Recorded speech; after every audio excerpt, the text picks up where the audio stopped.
유현준의 인문 건축 기행 제3부 아시아 편입니다. 모두 7개의 건축물이 소개되어 있고요. 그중 4개는 일본에 있습니다. 제가 가보고 싶은 3군데가 모두 일본에 있네요. 그럼 빛의 교회부터 소개해 드리도록 하겠습니다. 일본은 기독교 인구가 전체 인구의 1%밖에 되지 않는다. 그런데도 결혼식은 교회 예배당에서 하고 피로연은 호텔에서 프랑스식 코스 요리로 대접한다. 따라서 괜찮은 호텔에는 결혼식을 위한 교회 예배당이 하나씩 있는데 안도 다다오가 1986년에 완공한 바람의 교회와 1988년에 완공한 물의 교회가 대표적인 사례다. 물의 교회와 바람의 교회에서 처음으로 눈에 들어오는 특징은 둘 다 기다란 기역자 모양의 담장이 건축물을 감싸고 있다는 점이다. 이런 콘크리트 담장은 안도의 건축물에서 아주 중요한 요소다. 일본의 경우에는 우리나라와 달리 이 담장을 이용해서 진입로를 복잡하게 구성하는 경우가 많다.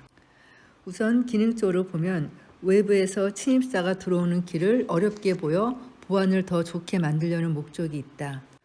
또 좁은 공간을 실제보다 더 넓게 느끼게 하려고 시간을 지연시켜서 심리적으로 공간을 더 넓게 느껴지게끔 조경과 건축 디자인이 발전했다는 이론도 있다.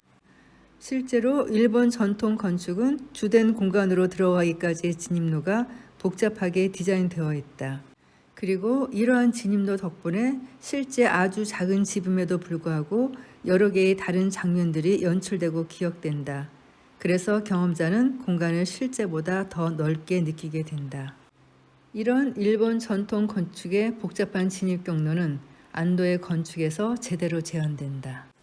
자연 경관 속에 아름답게 자리 잡고 있는 바람의 교회와 물의 교회에 안도는 길고도 복잡한 진입로를 만들었다.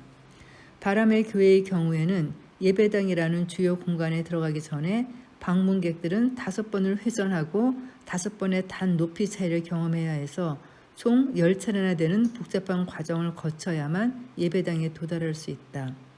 물의 교회는 더 복잡해서 100m가 넘는 담장을 포함해서 11번의 회전과 6개의 계단을 오르내려야 하는 과정이 들어가 있다. 이러한 전이 공간을 걷게 되면서 방문객은 기존의 세계에서 점점 더 다른 공간으로 들어가는 경험을 하게 되고 이런 경험은 안쪽의 예배당 공간을 더욱 성스러운 느낌이 나도록 돕고 있다. 그런데 안도 건축의 복잡한 진입 경로는 일본 전통 건축에서 조금 더 진한 모습을 띈다. 기존 일본 전통 건축 진입로는 수평적으로 좌우로만 복잡하게 꺾어진 반면 안도는 여기에 오르락 내리락 하는 계단까지 포함시켜서 더 복잡한 3차원 미로 같은 진입 경로를 만들었다. 안도는 젊어서 한 유럽 여행을 통해 서양 전통 건축의 기하학적 공간이 주는 힘을 체험했다고 말했다. 그래서인지 안도의 건축 평면을 살펴보면 대부분의 공간이 사각형, 원, 삼각형 같은 기하학이다. 그리고 그 모양도 기하학적인 비례를 생각해서 방의 크기와 비율을 정하는 것을 알 수 있는데 이는 동양 건축에서는 찾아보기 힘든 특징이다. 이러한 기하학적 특징 외에 안도 건축의 특징 중 하나는 본 건물에 진입하기 전에 복잡한 진입 경로 시퀀스가 있다는 점이다. 안도 다다오의 건축은 한마디로 일본 전통 건축의 공간 시퀀스와 서양 전통 건축의 기하학적 특성을 융합한 건축이다. 빛의 교회는 안도의 주요 교회 시리즈 3개 작품 중 결혼식이 아닌 실제 예배를 드리는 유일한 교회다. 이곳은 오사카 근처 이바라키시의 한 골목길에 위치해 있으며 3개의 교회 중 가장 작은 교회다. 안도는 이 교회 신도였던 친구의 부탁으로 빛의 교회를 설계하게 되었다고 한다. 교인수가 적다 보니 건축비도 넉넉하지 않았다. 안도는 처음에는 부족한 공사비 때문에 지붕을 짓지 않고 벽만 만들어서 하늘로 뚫려있는 교회를 구상하기도 했다고 한다. 하지만 거푸집으로 사용했던 목재를 이용해서 예배당 의자를 만드는 식으로 공사비를 아껴서 겨우 지붕이 있는 교회로 완성했다. 이 교회는 크게 2가지 면에서 건축가의 시선을 잡는다. 첫째는 담장의 형태다. 빛의 교회도 극동아시아 전통 건축처럼 콘크리트 박스와 기역자 담장으로 구성되어 있는데 특이하게도 이 교회는 담장이 건물과 떨어져서 진행되다가 중간에 담장이 일각으로 꺾이면서 콘크리트 박스 안으로 치고 들어와 관통해서 나가는 형태를 띠고 있다. 이것이 이렇게 말로 설명하니까 잘 이해가 안 될 것 같은데요. 이거는 그 비책의 도면을 봐야지 훨씬 더 이해가 잘 될 것 같아요. 오랫동안 건물과 담장은 따로 떨어져서 존재했었는데 이 담장이 건축을 관통해서 들어오는 극적인 만남을 갖도록 설계한 것이다. 사실 벽이란 건물 밖에 있으면 담장이고 건물 안으로 들어오면 칸막이 벽이 된다. 빛의 교회의 담장은 그렇게 밖에서 담장으로 역할을 하다가 내부에 들어와서는 현관과 본당을 나누는 칸막이 벽이 된다. 그리고 다시 건물 밖으로 휙 나가버린다. 담장이 들어오고 나갈 때마다 콘크리트 박스와 만나는 부분에는 창문이 만들어져 빛이 새어 들어오게 했다. 이때 담장은 빛을 가리는 가림막의 역할도 하고 빛을 반사시키는 반사판 역할도 한다. 두 번째 시선을 끄는 것은 십자가 모양의 창문이다. 예수 그리스도가 처형당한 십자가는 기독교의 상징으로 2000년 가까이 사용되어 왔다. 그렇지만 십자가는 지난 2000년간 교회에서 제단 위에 놓인 공예품으로 빛은 건물 외벽의 창문으로 따로따로 존재해 왔었다. 그런데 빛의 교회에서는 둘을 합쳐서 빛으로 십자가를 만들었다. 게다가 이 십자가 모양의 구멍은 작기 때문에 실내 공간은 어둡다. 어두운 콘크리트 박스의 실내 공간 덕분에 동공이 확장된 방문객의 눈에 이 빛의 십자가는 존재감을 더 강하게 드러낸다. 빛 자체가 가지고 있는 신의 임재라는 상징성과 십자가라는 기독교를 대표하는 상징성이 하나의 빛의 십자가로 완성되어서 공간 전체를 압도하고 있다. 안도는 원래 이 빛의 십자가에 유리창을 넣고 싶지 않았다고 한다. 십자가 구멍을 통해서 바람이 들어올 수 있게 만들고 싶었던 것이다. 하지만 아무리 개념이 좋다고 한들 비바람이 들이치는 곳에서 예배를 드려야 하는 교인들은 용납하기 어려웠을 것이다. 결국 유리를 끼워 넣었다. 이 십자가가 더 멋있는 이유는 하나의 존재가 이중적 의미를 갖기 때문이다. 십자가는 내부에서 보면 하얀 빛의 십자가지만 바깥에서 바라보면 그림자로 만들어진 검정 십자가가 된다. 교회에 들어가기 전에 바라본 검은색 십자가는 내부에 들어오는 순간 어두운 공간 속에 강한 존재감을 가지는 빛의 십자가로 전환된다. 하나의 존재가 내가 서 있는 위치에 따라 빛이 되기도 하고 어둠이 되기도 하는 상대적 가치를 갖다니 너무 멋있지 않은가? 이 십자가를 보면 하나의 존재를 음과 양의 관계로 설명하는 도가적인 가르침이 떠오르기도 하고 모든 것은 오직 마음이 지어내는 것임을 뜻하는 불교 화엄경의 가르침 일체 유심조가 생각나기도 한다. 안도의 건축물은 서양 건축물처럼 벽으로 만들어진 기하학적인 공간이지만 전달하는 메시지는 확실하게 동양적인 가치를 갖고 있다. 안도는 빛의 교회에서 담장이 건물을 관통하는 점에서는 동양 전통 건축 양식을 깨는 파격을 보여주고 빛과 십자가를 합친 점으로는 서양 전통 교회 건축 양식을 깨는 파격을 보여준다. 안도는 젊은 나이에 예산도 부족한 작은 교회 프로젝트에서 자신이 얼마나 파격적인 건축가인가를 세상에 증명해 보였다. 이 빛의 교회는요, 일본 오사카부 이바라키시에 위치해 있답니다. 이어지는 다음 건축물은 많은 사람들이 너무나 좋아하는 안도 다다오의 대표적인 건축물, 아즈마 하우스입니다. 스미요시 지역에 위치해 있어서 스미요시 주택이라고도 불리고요. 건축주의 이름을 따서 아즈마 하우스라고 불리기도 합니다. 일본 오사카 출신의 건축가 안도 다다오는 일반 건축가들과는 다른 흥미로운 배경을 가지고 있다. 일단 그는 정규 건축 교육을 받지 않았다. 그뿐 아니라 그는 프로 권투 선수 생활을 했다. 고등학교 때부터 프로 권투 선수를 꿈꾸면서 연습했지만 엄청난 신체적 재능 차이를 느끼고 권투 선수를 그만두었다. 이후 실업자로 지내는 모습을 지켜보던 지인이 안도에게 인테리어 일을 하나 맡기게 되었고 이 일을 계기로 건축에 발을 들여놓게 되었다. 여기까지 보면은 그냥 동네에 있는 자영업 인테리어 사장님처럼 느껴지네요. 그러던 중 우연히 동네 헌책방에서 르 꼬르비지에의 작품집을 접하면서 건축의 매력에 빠지게 되었다. 안도는 르 꼬르비지에를 존경했으며 그에게 건축을 배우고 싶어 했다. 실제로 그는 시베리아 철도를 타고 꼬르비제를 만나기 위해 유럽으로 갔다. 하지만 안타깝게도 그곳에 도착하기 몇 달 전에 꼬르비제가 세상을 떠나서 직접적인 가르침을 받지는 못했다.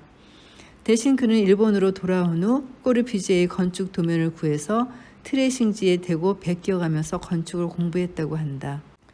그런 꼬르비제의 영향으로 안도의 건축에는 꼬르비제가 주로 사용했던 노출 콘크리트가 주 재료로 사용되었다. 건축 정규 교육을 받지 않은 권투 선수가 세계적인 건축가가 되었다는 것 자체가 드라마틱하다. 게다가 1980에서 90년대에 안도는 아시아 건축의 자존심을 세워주는 건축가였다. 건축을 공부하면 건축사의 대부분은 유럽 건축의 역사만 나와 있다. 그러다 보니 아시아의 건축가들은 유럽과 미국의 수많은 스타 건축가들에게 기주고 살아왔는데 1980년대 후반에 등장한 안도 다다오라는 인물 덕분에 아시아인들도 세계 건축의 중심에 설 수 있겠구나라는 자신감을 얻게 되었다. 안도를 유명하게 만들어준 첫 작품은 아즈마 하우스다. 이 집은 좁고 기다란 대지 위에 두 개의 작은 방이 대지의 양쪽 끝에 위치하고 있고 그 사이를 외부 계단과 다리가 연결해주고 있다. 마당은 중정형인데 황당하게도 방에서 식당이나 다른 방으로 갈 때마다 외부 공간을 거쳐서 가야 한다. 날씨가 좋은 날에는 괜찮겠지만 추운 겨울에는 옷을 껴입어야 하고 비라도 오는 날이면 우산을 들고 나가야 한다. 이렇게 디자인한 이유는 사람을 자연과 더 만나게 하려는 의도다. 현대 건축은 끊임없이 방수와 냉난방 시스템을 개발하여 어떻게든 자연의 기후가 건물 내부로 들어오는 것을 막는 쪽으로 발전해 왔다. 과거 인간은 끊임없이 자연 속에서 자연과 함께 살아왔다. 반면 현대 사회에서 인간은 기술로 조정된 환경을 가진 실내에서만 지낸다. 현대에는 자연과 완전히 분리된 상태에서 살고 있는 것이다. 이런 시대에 인간이 조금이라도 더 자연과 밀접한 교류를 할 수 있게 유도하기 위해서 안도는 아즈마 하우스에 방에서 방으로 이동할 때마다 자연을 맨몸으로 마주칠 수밖에 없는 구조를 만든 것이다. 사실 이러한 공간 구성은 동양 전통 건축의 일반적인 모습이다. 한옥을 보면 안방에서 사랑방으로 갈 때 마당을 가로질러서 비를 맞으며 가야 한다. 과거에는 방에서 방으로 이동할 때마다 자연을 만났다. 현대에 와서 인간은 거대한 건물을 건축할 수 있게 되면서 마당으로 연결되던 방을 실내 복도로 연결되게 했다. 이런 시대에 안도는 다른 방을 갈 때마다 자연을 만나야 하는 파격적인 중정을 도입한 작은 주택을 만들었다. 중정이 있는 작은 집, 저의 드림하우스입니다. 이 집의 또 다른 특징은 방들의 창문이 서로 마주보는 구조를 띠고 있다는 점이다. 아즈마 하우스에서는 모든 방의 창문이 중정을 사이에 두고 마주보는 구조로 되어 있다. 이렇게 함으로써 각자의 방에 있으면서도 서로를 쳐다볼 수 있고 내가 있지 않은 방의 공간을 빌려서 넓은 느낌을 갖게 된다. 아즈마 하우스의 방에 앉아있을 때 느끼는 공간감은 내 방의 공간 플러스 중정 플러스 건너편 방의 공간으로 총 3배 넓은 방에 있는 개방감을 느끼게 된다. 더 좋은 점은 중정에 햇볕이 들거나 비가 들이치면 3칸 중에서 1칸은 자연으로 채워진다는 것이다. 즉 우리가 생활하는 공간의 3분의 1이 항상 자연으로 채워지는 것이다. 게다가 그 자연은 계절과 날씨와 시간에 따라서 시시각각 바뀐다. 내 공간의 인테리어가 계속 바뀌는 효과가 생기는 것이다. 공간은 절대적 물리량이 아니라 기억의 총합이다. 그러다 보니 이 집은 좁지만 다양한 자연의 변화로 많은 기억이 만들어지고 이는 심리적으로 공간이 넓어지는 효과를 만든다. 아즈마 하우스는 소형 주택이지만 중정의 자연이라는 작은 우주를 담고 있어서 넓게 느껴진다. 현대 건축에서는 잊고 살았던 가치를 아즈마 하우스가 잘 재현해내고 있다. 훌륭한 의뢰인 덕분에 이 주택은 완공되었고 50년 가까이 원래 모습 그대로 유지하면서 같은 건축주가 살고 있다. 건축가 못지않은 멋진 건축주신 것 같아요. 이어지는 다음 장소는 대시마 미술관. 이름도 처음 들었지만 정말 사진을 보고 너무 감동받았어요. 대시마 미술관은 대시마 섬에 있다. 대시마 섬은 예술 섬으로 유명한 나오시마 섬에서 배를 타고 몇십 분만 가면 될 정도로 바로 옆에 있는 섬이다. 대시마 섬에는 택시가 한 대밖에 없다. 그 택시를 놓치면 무조건 버스를 타고 이 미술관까지 가야 한다. 내가 대시마 섬에 찾아갈 때는 나오시마 섬의 여행을 마치고 여행 가방을 들고 다닐 때였다. 그래서 대시마 미술관에 도착했을 무렵에 나는 무거운 짐을 들고 버스를 타고 가는 길이 너무 고생스러워서 짜증이 한참 난 상태였다. 그런데 미술관에 들어가 보고는 그 모든 짜증이 눈 녹듯이 사라졌다. 이 미술관은 그 정도로 감동적이다. 이 미술관은 진입 방식부터가 예사롭지 않다. 안도 다다오는 그의 건축물에 들어갈 때 여러 가지 복잡한 경로를 거쳐서 들어가게 하는데 이때 사람의 동선을 유도하기 위해서 주로 담장을 많이 이용한다. 대시마 미술관의 경우에는 그 긴 진입 경로를 섬의 둘레길로 대체했다. 대시마 미술관에 들어가면 매표소에서 미술관이 보인다. 그런데 보인다고 해서 매표소에서 미술관을 향해 곧바로 걸어갈 수는 없다. 대신 왼쪽에 있는 언덕을 끼고 시계 방향으로 한참을 걸어야 건물의 입구에 다다를 수 있다. 이는 상당히 현명한 전략이다. 바다가 보이는 긴 숲속 산책로를 10분가량 기분 좋게 걷다 보면 입구에서 보았던 대시마 미술관의 모습은 머릿속에서 지워진다.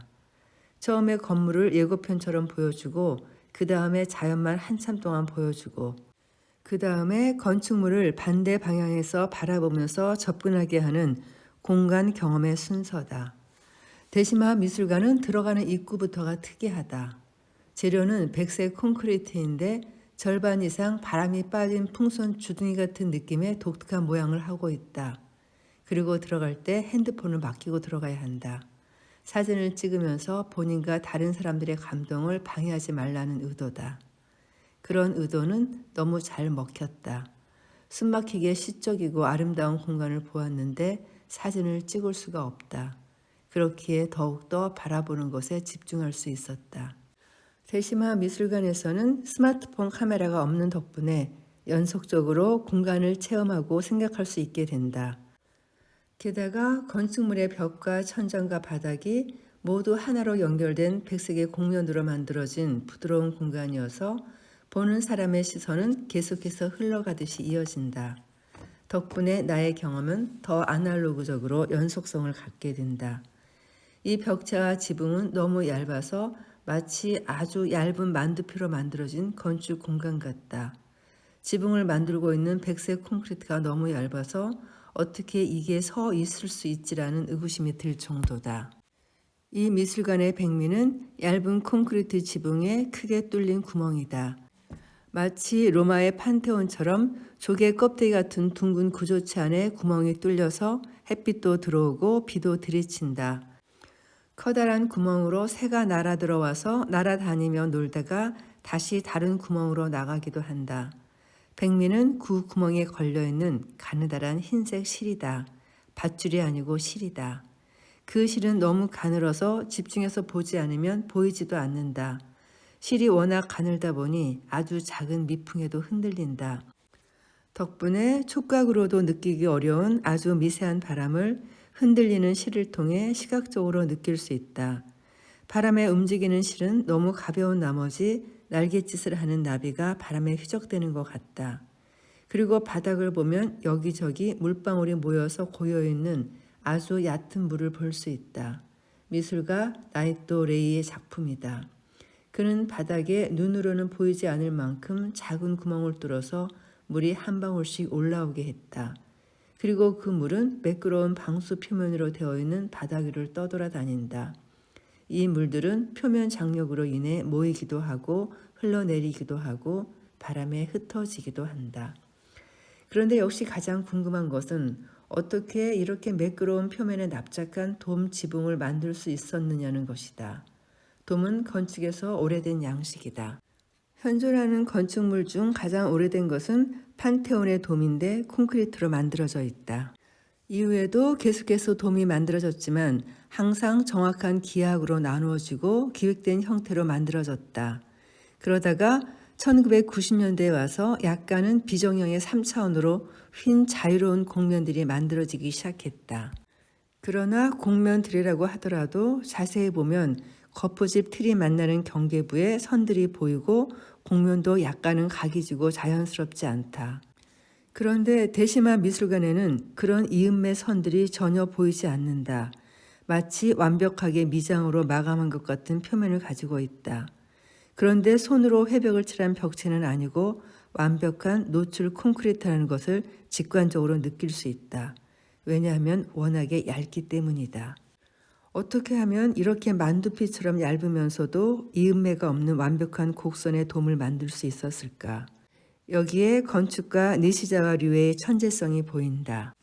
우리는 어렸을 적에 놀이터 모래밭에서 두꺼비 집을 짓는 놀이를 해봤다. 건축가 니시자와 류에는 이 두꺼비 집을 짓는 원리를 이용하여 대시마 미술관을 만들었다. 건축에서는 이러한 구조를 조개 껍데기 같다고 해서 셀 구조라고 부른다. 어린아이들의 노는 가장 원초적인 원리를 이용해서 만든 건축가의 창의적인 건축 방법과 미술가의 시적인 장치가 합쳐져서 자연의 바람과 햇빛이 완성하는 미술관이 만들어진 것이다. 대시마 미술관은 디지털이 넘쳐나는 시대에 모든 것이 부드럽게 연속되는 완벽한 아날로그적인 아름다움을 재현해냈다. 가장 원초적인 것이 가장 아름답다. 이 아름다운 미술관은 일본 카가와현 대시마 섬에 위치해 있고요. 오전 10시부터 오후 5시까지 화요일은 휴관이랍니다. 저는 개인적으로 이 책을 읽으면서 이 대시마 미술관에서 가장 큰 감동을 받았습니다. 벌써부터 어느 계절에 이곳을 방문해야 이 아름다운 느낌을 더 온전히 많이 느낄 수 있을까 고민하게 되네요.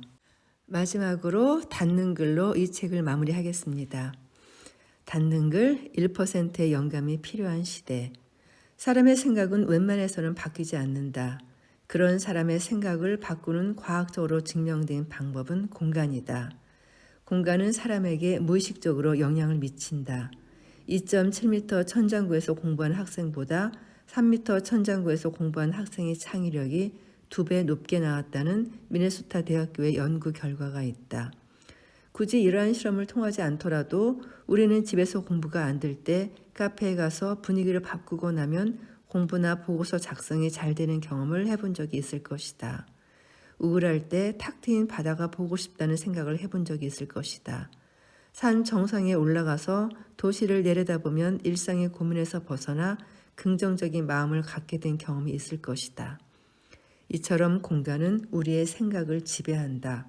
그리고 어떤 공간은 우리에게 세상을 보는 깨달음을 주기도 한다. 건축은 건축가의 생각이 공간으로 기록된 결정체다.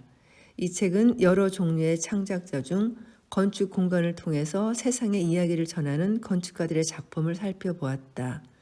베토벤의 음악을 들으면 나는 한 번도 만난 적 없는 베토벤과 음악을 통해서 교감하게 된다. 마찬가지로 건축 공간을 보면 우리는 한 번도 만난 적 없는 건축가와 공간이라는 매개체를 통해서 이야기를 나누고 생각을 교류할 수 있다. 그리고 그중 훌륭한 공간은 나에게 세상은 이렇게 보는 거야 라고 가르쳐준다.